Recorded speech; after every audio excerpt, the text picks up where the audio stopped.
अंजलि, मुझे बख्श दे। मैं तुझे 1 लाख रुपए देने के लिए तैयार हूँ। तूने मुझे बहुत हर्ट किया है और अब ये पैसे देके मेरा मुंह बंद करवाना चाहता है। मैं तुझे 1.5 लाख रुपए देता हूँ, तू बस मुझे माफ कर दे। छूना भी मत मुझे, समझा? और अब मैं रुकने वाली नहीं हूँ। तू नहीं रुकेगी, तू अब देख मैं अब क्या करता हूँ। तू पागल हो गया है क्या? ये नाटक मत कर। ये नाटक नहीं है अंजलि, तू देख।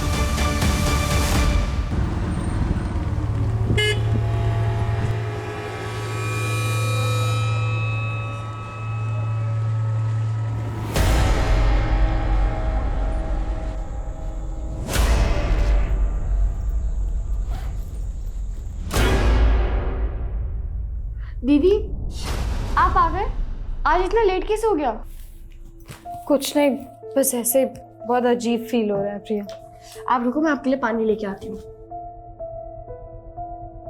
ये लो, पियो और बताओ क्या हुआ। वो मेरी जॉब छूट गई है, पर तू टेंशन मत ले। हम अभी के अभी पुणे शिफ्ट हो रहे हैं, ठीक है? अभी? हाँ अभी।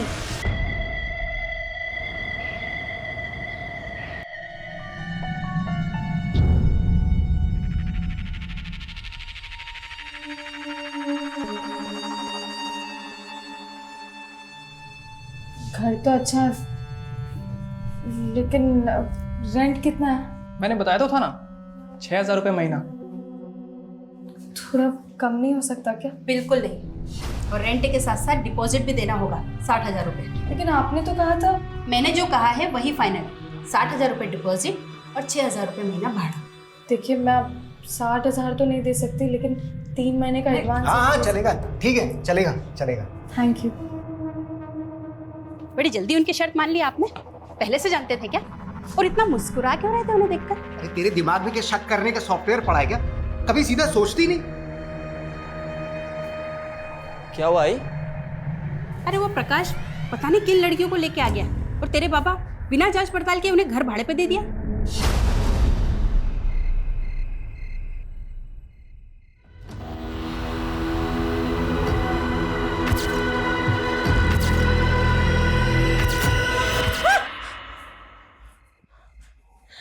दीदी, आप देखो। हाँ। आपको फिर से वो सपना है ना दीदी? हाँ, सपना ही था। दीदी, आपने मेडिसिन ली थी, आपको फिर से वो इल्यूजन हो रहा है। फैन क्यों बंद है? वो दीदी लाइट नहीं आ रही है।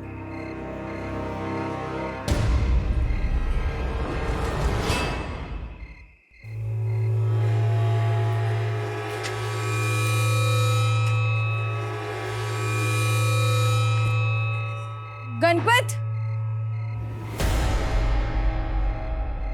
तुम्हारी इधर लाइट आ रही है, हमारी उधर नहीं आ रही। एक बार प्लीज चेक कर लोगे क्या? स्टूल मिलेगा? हाँ, मैं लेकर आती हूँ। ये लो।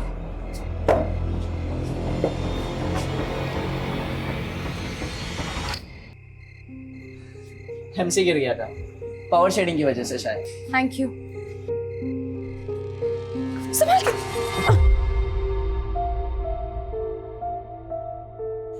अब लाइट आ गई, मैं चलता हूँ। मैंने तो आपको पानी के लिए भी नहीं पूछा।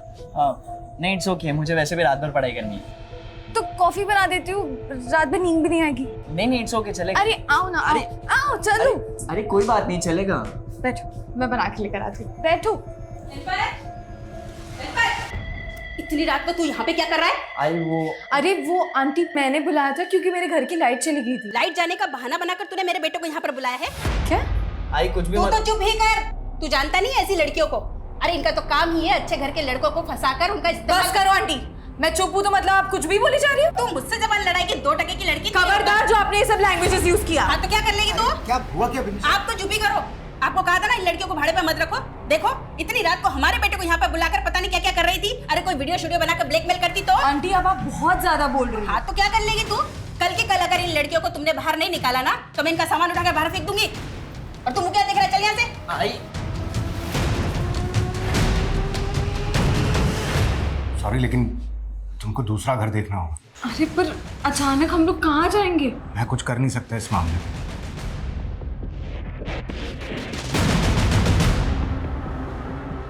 मुझे तो लगता है तेरी बीवी तेरे आसपास किसी लड़की को देखना ही नहीं चाहती। अरे मैं खुद तंग आ गया हूँ अपनी बीवी से, और ये जो लड़की है ना, ये भी कम नहीं है, उल्टी नदी बहा रही है। मेरे बेटे पर लट्टू हो रही है वो। क्या? वो लड़की तो बड़ी तेज निकली। ऐसे कैसे घर छोड़ दें? मैं ये घर छोड़ के कहीं नहीं जाने वाली। और अब मैं उन लोगों को बताऊंगी कि मैं क्या क्या कर सकती हूँ। पर दीदी, गलती आपकी भी तो थी ना। आपको पता है आंटी का नेचर, फिर भी आपने गणपत को बुलाया।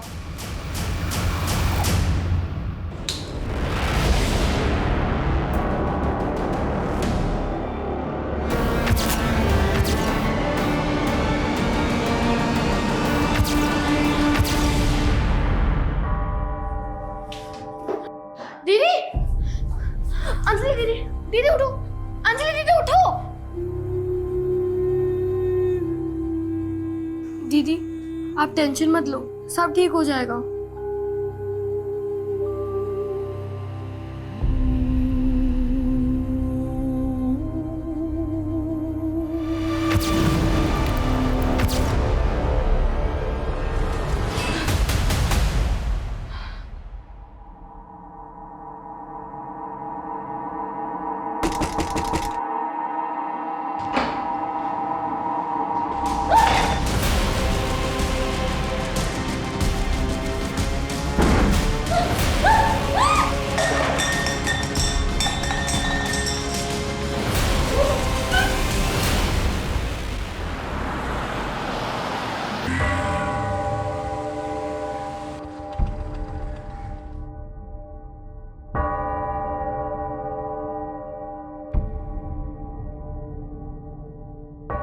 देखिए, डरिए मत, जो भी बात है साफ साफ बताइए।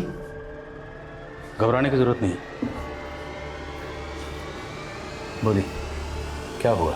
सर, मेरा गैंग रेप हुआ है। कितने लोग थे? 2 नहीं, ये शायद 3। आप जानती हैं उन्हें? बहुत अंधेरा था, मैं किसी का चेहरा देख नहीं सकी। कहाँ हुआ? मेरे घर। घर पे? आपकी फैमिली कहाँ रहती है? मैं अपनी छोटी बहन के साथ रहती हूँ।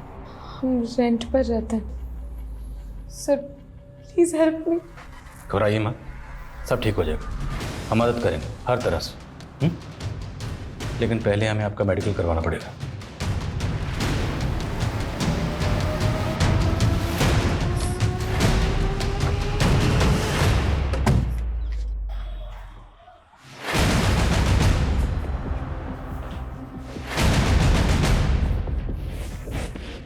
कल रात जो भी आपके साथ हुआ यहीं हुआ? जी सर। वो लोग ज़बरदस्ती आए होंगे, आपके हाथ पैर बांधे होंगे, स्कफल हुई होगी, लेकिन कमरा देखकर ऐसा कुछ लग नहीं रहा। आप लोगों ने सफाई की थी? नहीं, शायद हाथ पैर बांधे थे, ये तो पक्का है ना। तो रेप करने के बाद हाथ पैर तो खोले नहीं होंगे। आपने खुद को फ्री कैसे किया? मुझे कुछ याद नहीं आ रहा है। बांधा किस चीज़ से था? इलेक्ट्रिक वायर था। कोई वायर नजर नहीं आ रहा। शायद उन्होंने मुझे खोला होगा और शायद वायर अपने साथ ले गए।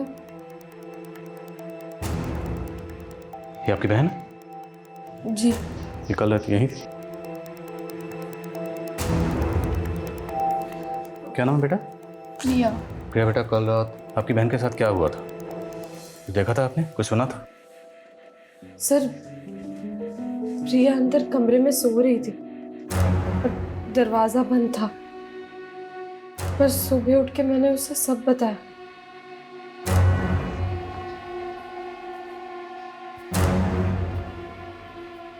ये लड़की अंजलि कह रही है कि इसका गैंग रेप हुआ है, लेकिन क्या हुआ, कैसे हुआ, इसका कुछ याद नहीं। छोटी बहन साथ में मौजूद थी, उसने भी कुछ देखा नहीं, कुछ सुना नहीं। कैसे मुमकिन है? पड़ोसी से पता करो, शायद किसी ने कुछ देखा है, सुना। मैं मकान मालिक से मिलता हूँ। Okay sir. क्या अंजलि का रेप? गैंग रेप हुआ मैडम। कब? कल रात को आप लोगों ने कुछ तो सुना होगा, स्ट्रगल की कोई आवाज़ आई होगी, कुछ तोड़फोड़ हुई होगी। कल रात इस एरिया की इलेक्ट्रिसिटी गई। हाँ सर, लाइट तो गई थी। इस इलाके में पावर शेडिंग की वजह से अक्सर लाइट चली जाती है, लेकिन ऐसी तो कोई आवाज़ नहीं सुनाई दी जिससे लगे कि ऐसा कुछ हुआ। अरे कुछ हुआ होता तो सुनते ना। मतलब? सर ये बड़ी लड़की है ना, ये बहुत चालाक है। हमने तो उसे कल ही घर छोड़ के जाने के लिए बोल दिया था, और देखो घर खाली ना करना पड़े इसके लिए ये सब लेकर बैठ गई है। और आप ये घर खाली क्यों करवा रहे थे? वो किराया नहीं दे पा रही थी सर।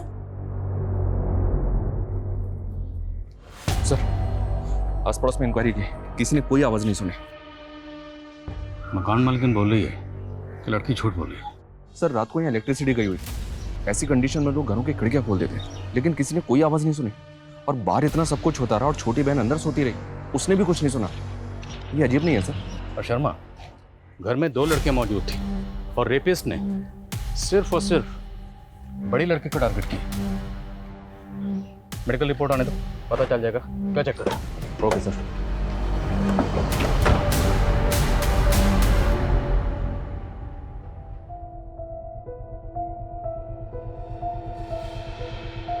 दीदी, कल रात सच में आपके साथ? तो क्या मैं झूठ बोल रही हूँ? नहीं दीदी, पर फिर आपने मुझे रात में क्यों नहीं बताया?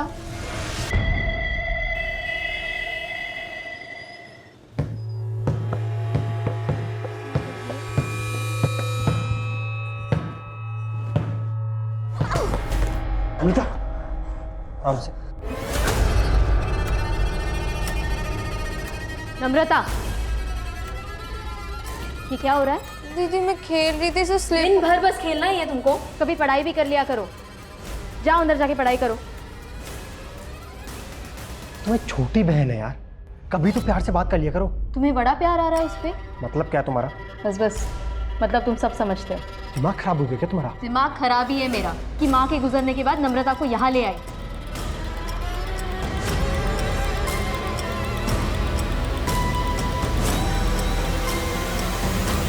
सर ये अंजलि की मेडिकल रिपोर्ट, उसकी बॉडी पे किसी भी तरह की खरोच के निशान नहीं है, जिससे ये साबित हो कि उसके साथ जबरदस्ती हुई, और ना ही किसी रेपिस्ट के सीमेन सैंपल्स। रिपोर्ट्स भी कंफर्म नहीं करें सर कि उसके साथ रेप हुआ है, हालांकि लड़की सेक्सुअली एक्टिव थी। अंजलि की बॉडी पे किसी रेपिस्ट के सेमेन नहीं मिले और उनके घर पर उन 2 बहनों के अलावा किसी तीसरे शख्स के फिंगरप्रिंट्स नहीं मिले। अंजलि की मकान मालिक ने बोला था सर कि अंजलि झूठ बोल रही है, और ये रिपोर्ट्स भी इसी तरफ इशारा कर रही हैं। देखते हैं अंजलि इस बारे में क्या कहती है। हाँ सर, ये बात सच है कि मकान मालिक ने हमें घर खाली करने को कहा था, लेकिन सर मैं झूठ नहीं बोल रही हूँ, मेरा सच में रेप हुआ है। गैंग रेप कहा था। हाँ, और आपकी बॉडी पर किसी रेपिस्ट के सेमेन नहीं मिले। लेकिन सर उन लोगों ने मेरे साथ जबरदस्ती की थी। हाँ लेकिन उन लोगों ने मेरे साथ रेप करने के बाद मुझे जबरदस्ती नहला दिया था। सर शायद इसी वजह से सिमरन। ये आपने हमें पहले क्यों नहीं बताया? सर मैं बहुत ज्यादा पैनिक हो गई थी, मेरे साथ इतना सब कुछ हुआ, लेकिन आप लोग भरोसा करने के लिए तैयार ही नहीं। मीडिया वाले सही कहते हैं, आप लोग के इसी रवैये की वजह से ना 90% ऑफ रेप विक्टिम रिपोर्ट लिखवाने से डरते हैं। देखिए हम खुद कुछ नहीं कह रहे हैं, ये सब आपकी मेडिकल रिपोर्ट में लिख के रहा है, और आपकी बहन भी तो मौजूद थी। प्रिय बेटा, हमें वाकई समझ में नहीं आ रहा, आपकी बहन के साथ इतना कुछ हुआ, आपने कुछ देखा नहीं, कुछ सुना नहीं, कैसे? वो सर, मुझे उस दिन फीवर था, इसलिए मैं दवाई लेकर सो गई थी, शायद इसलिए मेरी आंखें नहीं खुली। सर मुझे ऐसा लग रहा है कि अंजलि ने अपनी बहन को रटा दिया है, जो उसे हमारे सामने क्या बोलना। एक काम करते हैं, अंजलि से थोड़ा सख्ती से इंक्वायरी करते हैं। नहीं कर सकते, देखा नहीं तो कैसे मीडिया का हवाला देकर रेप विक्टिम्स की बातें कर रही थी। अगर हमने ऐसा किया तो मीडिया में बवाल मचाएगी कि हम उसकी बात सुन नहीं रहे। तो फिर क्या करना चाहिए सर? पता करना होगा कि अंजलि झूठ किस मकसद से बोल रही है।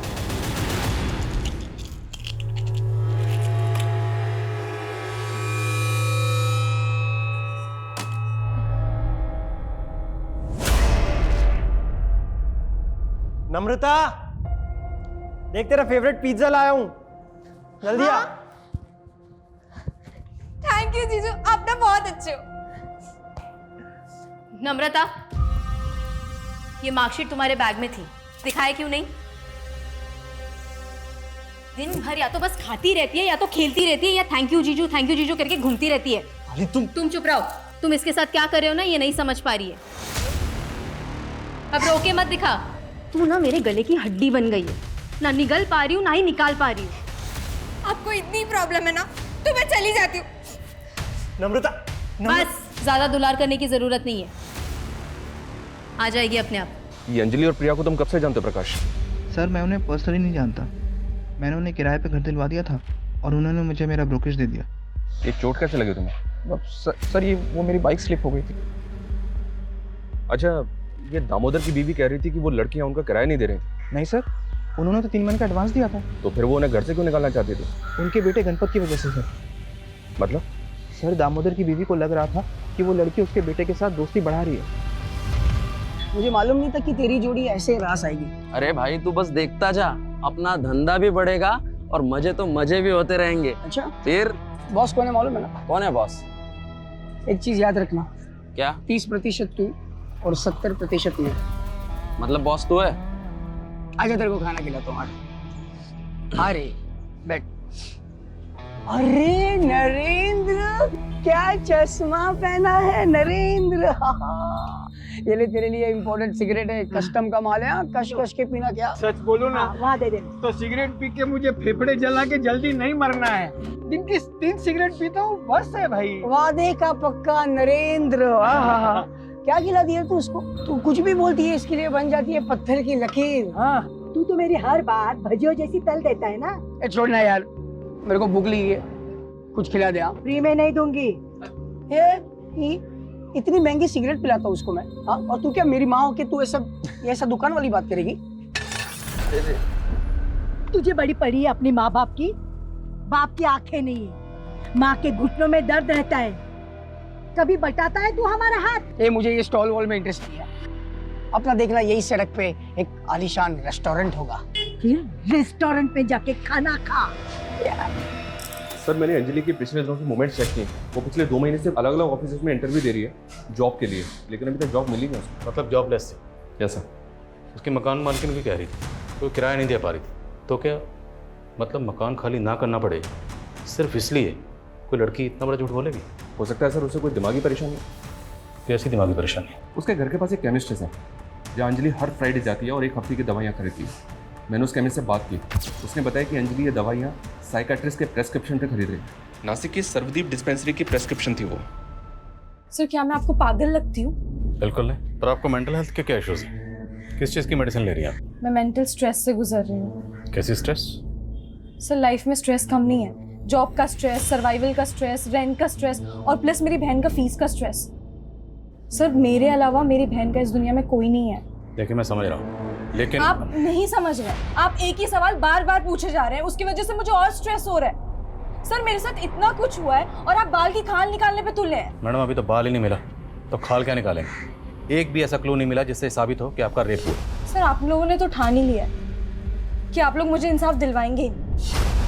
मैं आप लोगों को कितनी बार बोलूं कि मैं झूठ नहीं बोल रही हूं? अब क्या अपने आप को जलाकर अग्नि परीक्षा देनी होगी? ठीक है तो फिर यही सही। दीदी नहीं, छोड़ो इसे।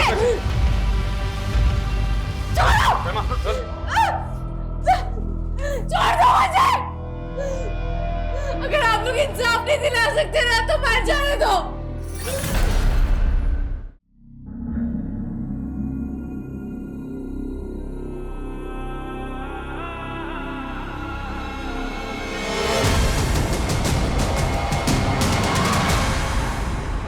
यस सर, ये लड़की मेरी पेशेंट थी। 4 महीने पहले ही मेरे पास आई थी।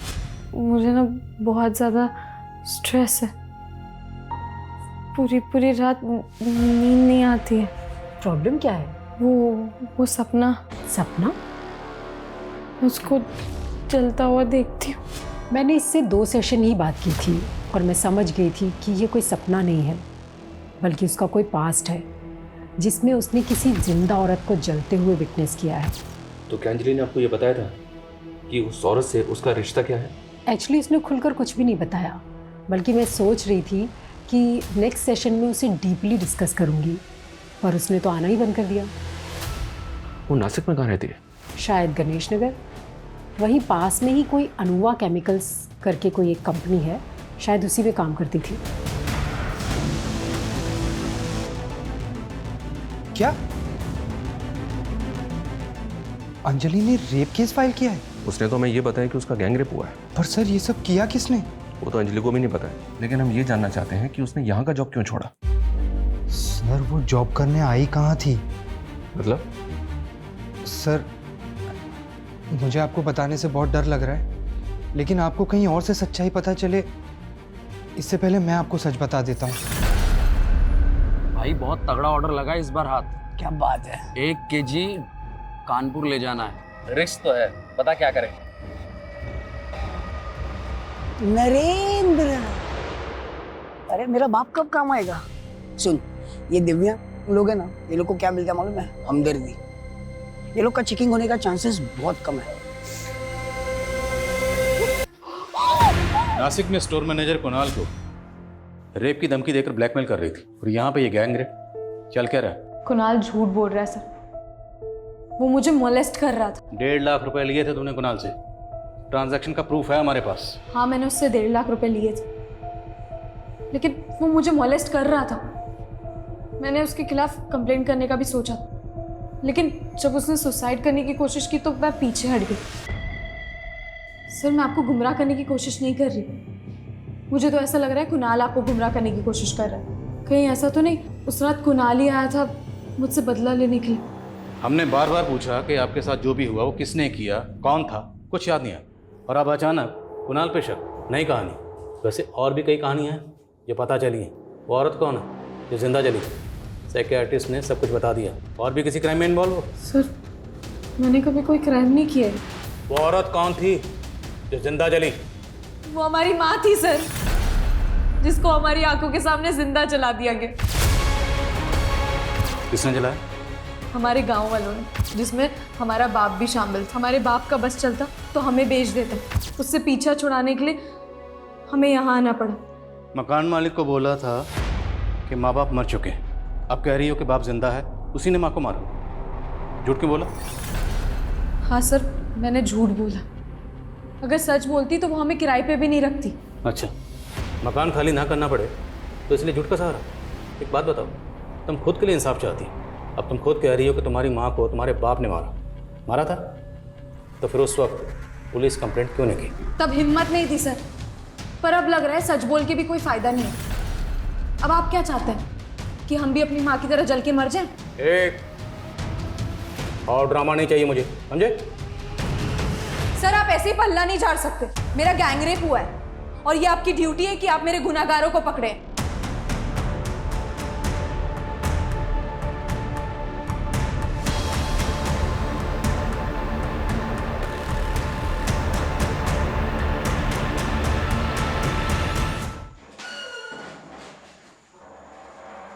ये काफी सदमे में है। पूछिए इसे इसके साथ क्या हुआ था और ये इस मार्केट में कैसे पहुंची।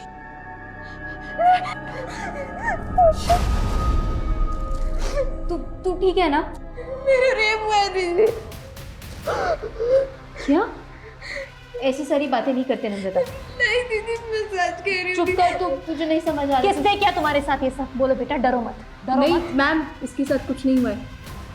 ये झूठ बोल रही है। झूठ बोल रही है? अभी इसने खुद कहा। मैंने कहा ना आपसे इसके साथ कुछ नहीं हुआ है। ये बस हमसे नाराज थी इसीलिए घर से भाग गई थी। हमें इससे बात करने दो। मैम मैंने कहा ना आपको इसके साथ कुछ नहीं हुआ है। तू बता ना इनको, बता इनको। बोलो। देख लिया आपने? ठीक है, ये इसके साथ कुछ नहीं हुआ है। नम्रता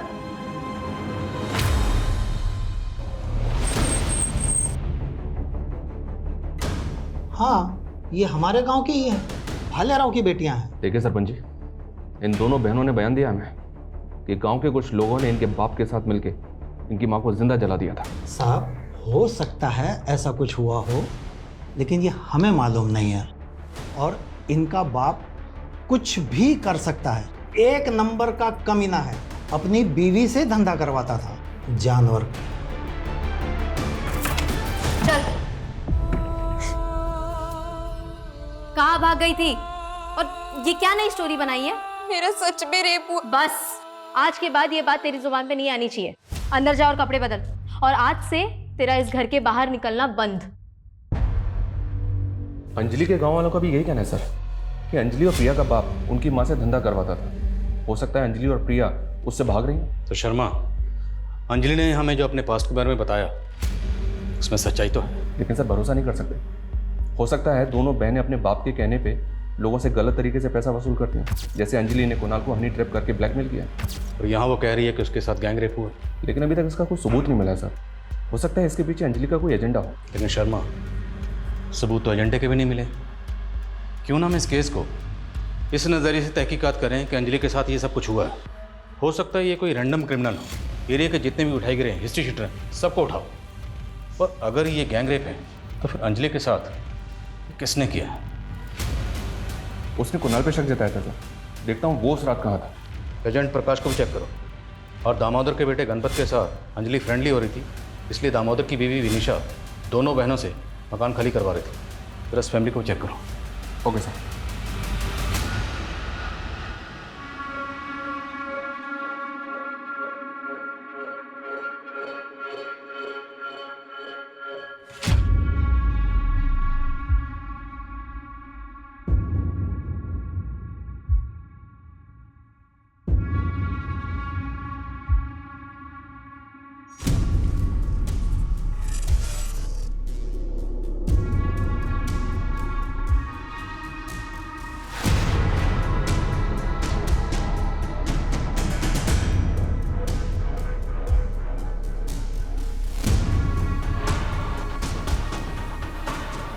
मेरे फोन में क्या चेक कर रही है?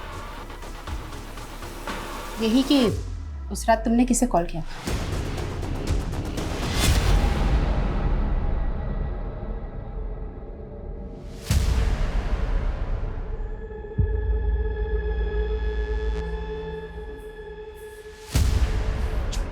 अंदर चल। अरे तुम लोग बाहर से कहाँ से आ रहे हो? अरे सिगरेट पी रहा था बाहर। आज के बाद सिगरेट पीना टांगे तोड़ दूंगा तेरी। चल अंदर।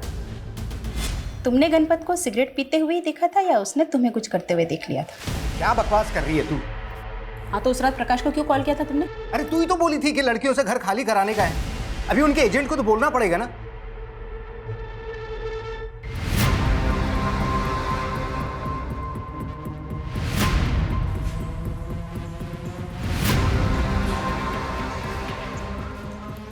क्या हुआ है?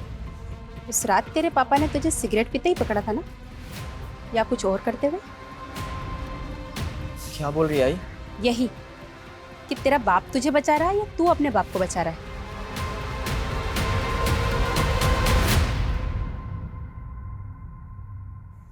दीदी, मैं आप पर डाउट नहीं कर रही हूँ, पर मुझे अभी भी एक बात समझ में नहीं आई। मैं भले उस रात दवाई लेकर सो गई थी, पर आप चिल्लाते तो कोई ना कोई तो सुनता। जोर जोर से चिल्ला सकती थी, लेकिन मैंने ज्यादा स्ट्रगल नहीं किया तेरी वजह से। मेरी वजह से? क्योंकि अगर मैं चिल्लाती तो तू भी उठ जाती और फिर उन लोगों को पता चल जाता तो जैसे मेरे साथ किया वैसे तेरे साथ भी करते।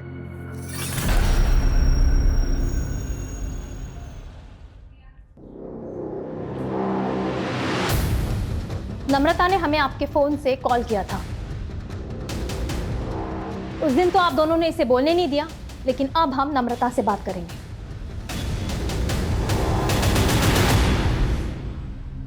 घबराओ मत बेटा, बोलो। मैं दीदी से गुस्सा थी और दूर चली गई थी। वहां बहुत अंधेरा था। कौन था वो? तुम जानती थी उसको?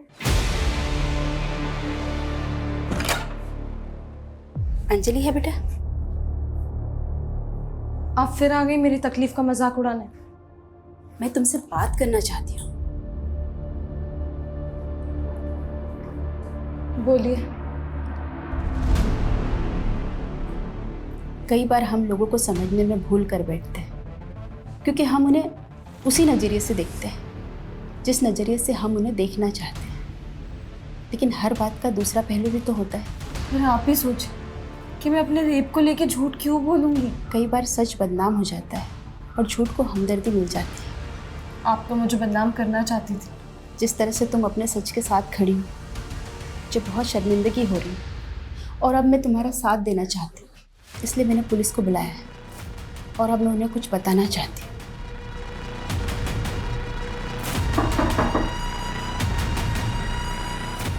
सर, उस रात मैंने यहाँ से कुछ आवाज़ें सुनी थी। पर ये अचानक आपका हृदय परिवर्तन कैसे हो गया? सर, याद आया तो बता दिया। अब कुछ सुना था तो कुछ देखा भी तो होगा।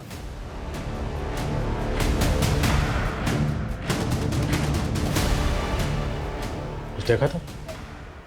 नहीं सर, देखा तो कुछ नहीं था।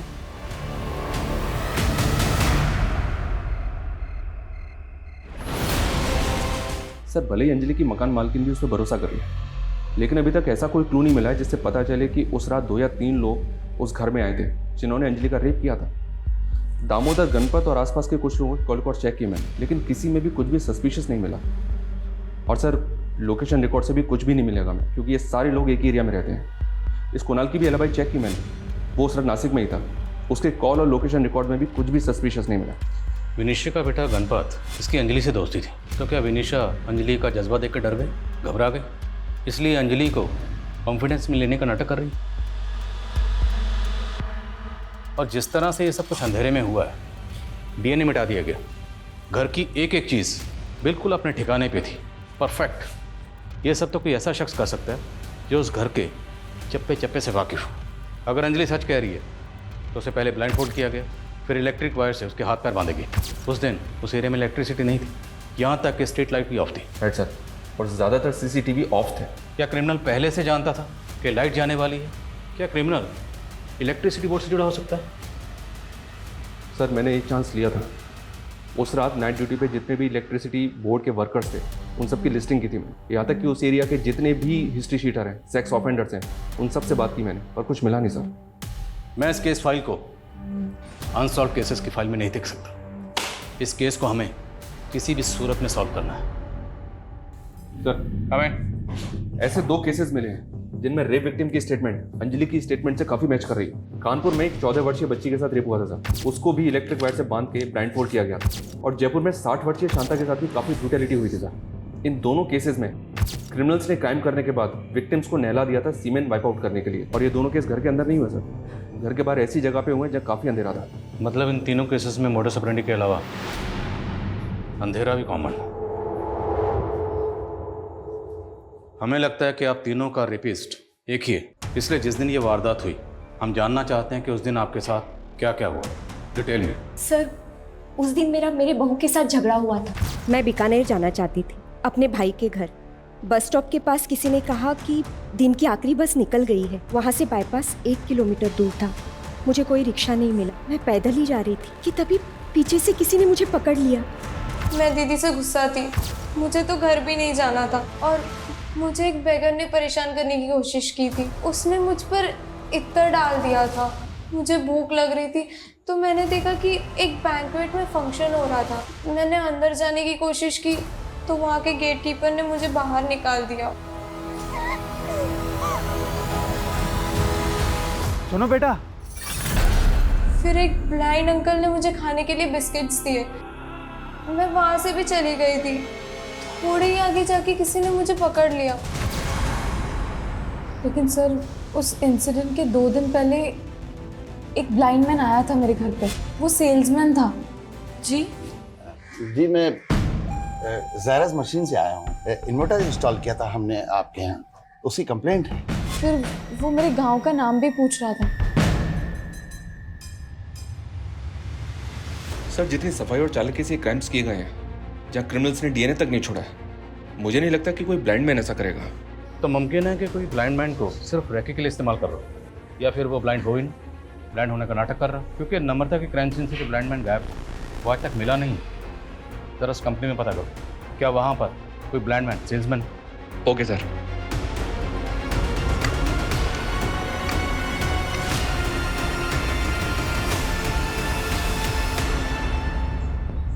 नरेंद्र, हाँ किरण हमेशा लेट आता है। हाँ, अभी क्या कर सकते हैं। किरण आ गया। कितना वेट कराता है तू? अरे वेट मैं कहाँ करवाता हूँ, वेट तो तू करवाता है। हाँ? हर औरत के साथ सबसे पहले लगता है और इतना लंबा लगता है कि हमें इंतजार करना पड़ता है।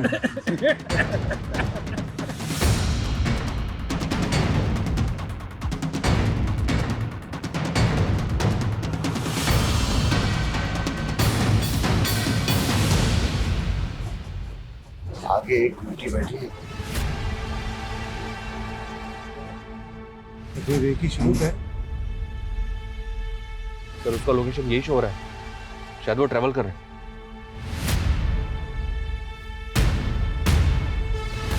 कहीं वो इस बस में तो ट्रैवल नहीं कर रहा? हो सकता है सर। फॉलो करो बस को।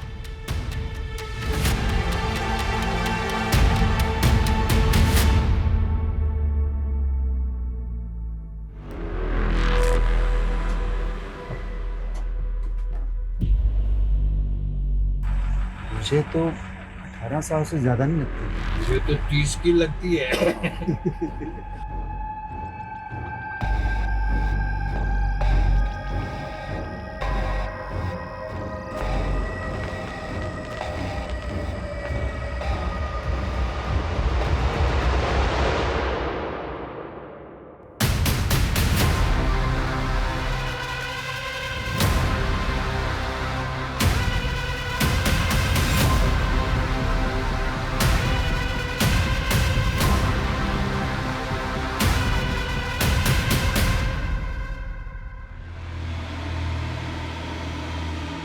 हमें लग रहा था कि कोर्ट में इनका जुर्म साबित करना मुश्किल होगा, और इनकी हरकतें अपने आप में सबूत है। वीडियो बना इनका।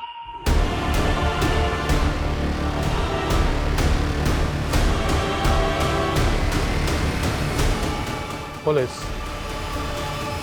लड़की को उठाओ।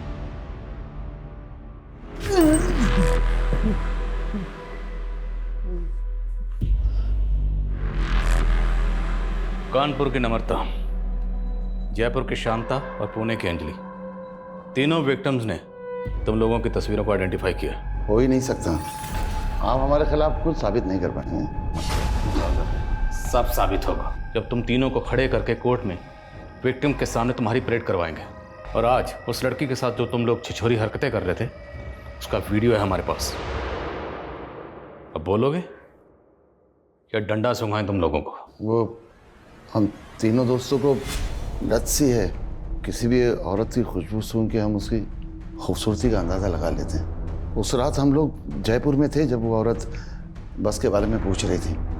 उसने जो हेयर ऑयल लगाया था उसकी खुशबू से हम लोग मंत्रमुग्ध हो गए थे। और उस बच्ची के इत्र की खुशबू ने मुझे मदहोश कर दिया। तब मैं कानपुर घूमने गया था, फिर उसके साथ। तुम सिर्फ रैंडम लड़कियों को टारगेट नहीं करते शारिक। तुम्हारा असली नाम शारिक है, ये मैं पता चल गया। तुमने अपना नाम बदला सुधीर और बन गए इन्वर्टर सेल्समैन। वो वर्धा में मुझसे एक कांड हो गया था, वहाँ की पुलिस शारिक नाम के आदमी को ढूंढ रही थी, इसलिए मैंने नाम बदल लिया। वर्धा, अंजलि वर्धा की है, तो जानता है ना उसको? जी माफ कीजिएगा, आपकी आवाज़ कुछ जानी पहचानी सी लगती है। उसके गांव के पास ही मेरा गांव था, उसके बाप को भी जानता था मैं। बहुत पहले उसकी फैमिली से भी मिला था। आवाज से पहचान लिया? मुमकिन ही नहीं है। दिखता है ना तुझे? अंधा नहीं है ना तू? मैं पार्शियली ब्लाइंड हूँ, 70% अंधा हूँ मैं। और ये किरण, ये 60% अंधा है। और नरेंद्र कंप्लीट ब्लाइंड। ताज्जुब इस बात का नहीं कि तुम लोग विक्टिम्स के साथ रेप करने के बाद उन्हें नहला देते थे ताकि सीमेंस धुल जाए। तुम्हें ये सब पता था, इस बात की हैरानी नहीं है। हैरानी इस बात की है कि विक्टिम्स को पता नहीं चलता था कि तुम लोग अंधे हो, ब्लाइंड हो, और इतनी सफाई से अपना काम करके निकल जाते थे। कैसे करते थे इस? अंधेरा आंख वालों की कमजोरी है, हमारी नहीं।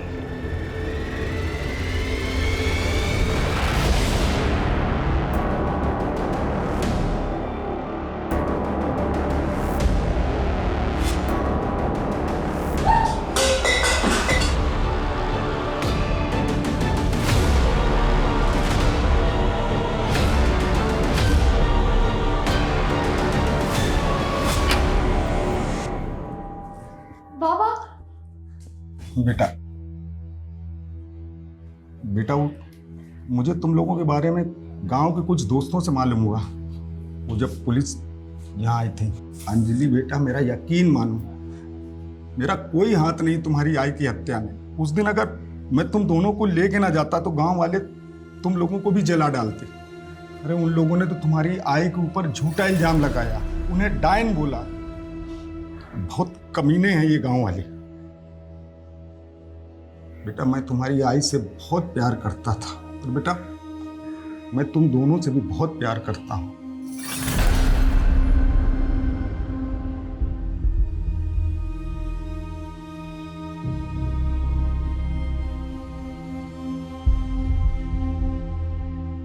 ऐसे स्ट्रेंज केस के बारे में तो मैंने कभी नहीं सुना था सर। मुझे तो अब भी सोच के ये ताज्जुब हो रहा है कि हमने ऐसे लोगों को अरेस्ट किया है जिनके प्रति लोगों का रवैया हमदर्दी भरा ही होता है। इसलिए तो कभी किसी ने इन पर शक ही नहीं किया। दरअसल इस तरह के लोगों की रॉन्ग इंटेंशन को लोग कभी भांप ही नहीं पाते। पर इन विक्टिम्स की आपबीती से लोगों को सबक लेना चाहिए और हमेशा सतर्क रहना चाहिए। और एक बात सर, अंजलि अपनी माँ की हत्या के इंसाफ के लिए लड़ाना चाहती है। उसने मदद मांगी हमसे। हमारा काम ही है मजलूम को इंसाफ दिलाना और लोगों को मदद करना। वो हम करेंगे।